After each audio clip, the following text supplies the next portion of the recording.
Fourth quarter, 5 minutes to go. Sixers are down by 6. James Harden had a very good night. We've been worried about him of late, but he knocks this one down. He had 32 on the night. That made it a 3-point game. Under 3 minutes left. Drew Holiday throwing it up. Oh, Giannis throwing it down. Look at the perfect dish. And Giannis with the slam. Bucks up by 4. Under a minute left. Still a 4-point game. Harden.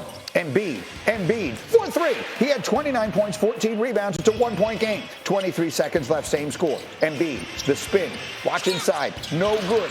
Rebound, Holiday to Giannis. Giannis going to get fouled, going to go to the line and make 1 out of 2. So it's 118, 116, Milwaukee. Doc, what are we drawing up? 10 seconds left. Around it goes. This is Harden.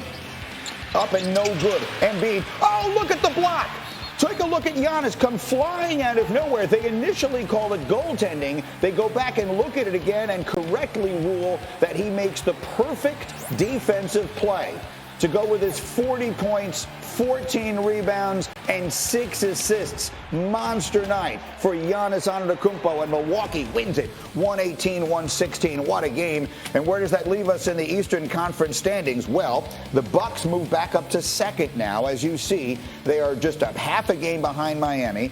Our analytics still like Boston to wind up winning the conference. Heat and Celtics play each other tonight, so we have a very interesting stretch run here for the NBA season. And again, I bring back Wendy and Monica McNutt. Monica, what is the number one thing we take away from what was an outstanding regular season game last night in Philadelphia? How do you stop Giannis Antetokounmpo? Like, I don't know if you saw, Greeny, but the play where he takes approximately 3 dribbles and goes from one basket to the other and finishes the layup. And then there was the alley-oop play that I think was .112. And then this dunk to finish the game? Come on. Like, Giannis is becoming legitimately unguardable, and he's an incredible nightmare because I didn't think the Sixers played poorly, but the Bucks are absolutely still the team to beat, and Giannis is a major part of that. You know, Wendy, it feels like almost every night is a referendum on somebody in the NBA. Yeah. That's kind of the way it is. And so maybe this morning's conversation is a little bit prisoner of the moment. But did Giannis serve notice last night? And there's the play that Monica's talking about. Is he the best player in the league right now? You know, in a playoff series, he might be the best player in the league. I mean, the level that he played in the finals last year, the display that he put on in the closeout Game 6, is about the highest level I've ever seen. You know, up there with LeBron, with Kobe, Jordan-esque type stuff. I don't know if that's repeatable, but I now know that that's in there. And when that's in there, it's one of the reasons why I've stuck with Milwaukee as my favorite to win the East for months now, because I know that he can deliver a performance like that on the road under the heat, because I've seen him do it, and he did it again. And the East is so balanced that it could really come down to a sprained ankle at the bad time. Right. But if you've got Giannis healthy, you've got probably the best series player in the league. So then, Monica, let me come to you on the other side of that, because the Sixers have now had 2 really big games at home since they made this acquisition. And both Embiid and Harden played well last night. But they had the Nets in the building a couple of weeks ago, and they had the Bucks in the building last night. And they lost both of those games. What should the Philly fans be thinking about this morning?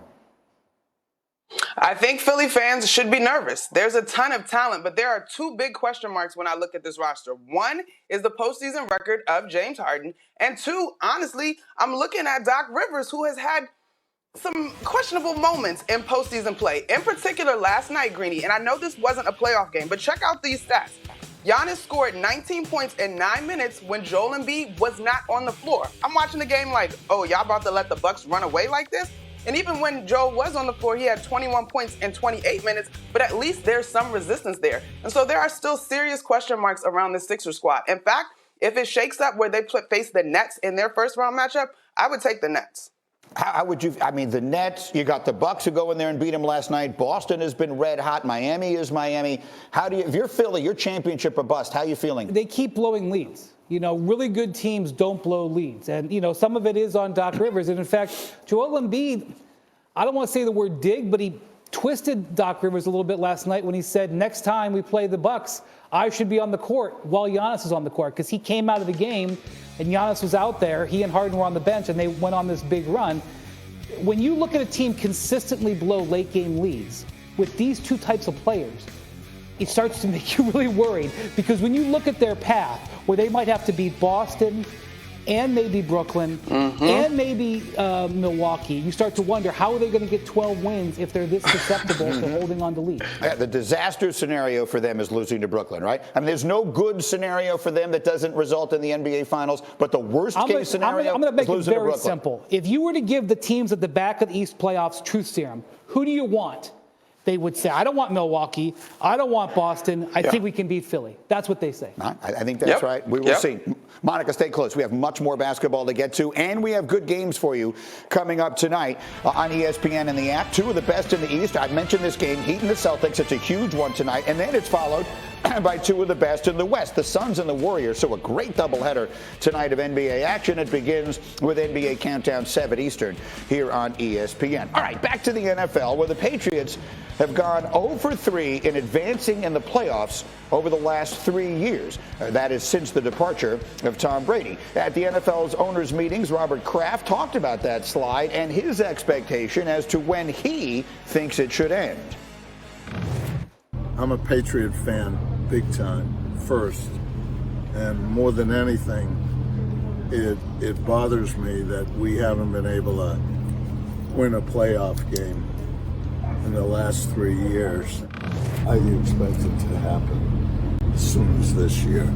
I think we've made the commitments as an organization, and I think we have a lot of talent. Okay, and so I will remind everyone they made the playoffs last year with a rookie quarterback. It's been something of a quiet offseason for them so far. Ninko was the mayor of Foxborough. Ninko, is this a playoff team? Are the Patriots a playoff team this year? It's going to be tough, and you look at the division and the moves that these other teams have made in the division, and they really haven't done much. And, I wish Kimberly Martin was on the show right now, because she always does these analogies of relationships. And with the NFL owners meeting and the NFL meetings with the coaches, Bill Belichick had an interview, and they asked him about the offensive coordinator and the defense coordinator and the not having a title. And he said, well, I don't believe in titles. Well, imagine yourself in a situation where you're just seeing somebody for, 3-4 weeks, and they ask you, what are we? And you say, I don't believe in titles. Are we friends? Are we dating? Are we married? Are we so titles are a big deal. And I think that, they need to have some clarification on, the direction. Okay, this is going to be the leader of the offense. This is going to be the leader of defense. And, right now, Bill's the guy, and he's doing it all. So, I mean, if they don't get into the playoffs, and if they do, have another season where they're just kind of hovering and they're not really doing anything and making any noise, then it all goes back to Bill. That is the reality of the situation. Look, and he is the greatest coach of all time. No one sitting here is questioning that or questioning his legacy. But we certainly can question how good